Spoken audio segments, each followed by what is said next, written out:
มีบ้านเป็นเซฟโซนเวลาไม่เมื่อยเวลาอยากพักผ่อนจังซี่ก็กลับบ้านมาอยู่สวนมานอนเว้นอยู่นี่ดิจ้ะรดน้ำก็จะใส่น้ำในบ่อนี่ล่ะจ้ะก็ง่ายปลูกอ้อมแล้วก็เดี๋ยวจะปลูกไปอีกหลายๆอย่างพุ่นล่ะจ้ะในพื้นที่หน่อยๆนี่ล่ะอ้อมบ้านอ้อมสาไว้เฮาก็รดน้ำรดหยังง่ายนะจ้ะบ่ได้ออกกำลังกายอยู่เด้จ้ะแบบธรรมชาติแน่นอนธรรมชาติอยู่กันเป็นครอบครัวครับได้ความอุดมสมบูรณ์จ้ะเป็นตลาดหลังบ้านให้เฮาเป็นที่พักผ่อนหย่อนใจเวลาเฮากลับบ้านจังซี่นะจ้ะมันก็ล่มลื่นนะจ้ะได้ออกกำลังกายนี่ได้รดน้ำได้เฮ็ดสวนจ้ะเฮาบ่เลี้ยงหลายเฮาก็บ่ได้ซื้ออาหารมันหลาย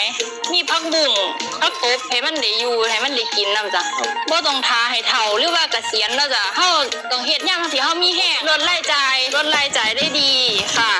รถได้อีหลี ลดได้อีหลีสวัสดีครับพี่น้องครับเกษตรอีสานยุคใหม่มาแล้วครับเมื่อนี้วารีสิพาพี่น้องมาเบิ่งสวนพอเพียงหลังบ้านเป็นเฮ็ดอยู่ดีครับพื้นที่หน่อยๆเด้อครับเด้อจากมื้อนี้เฮา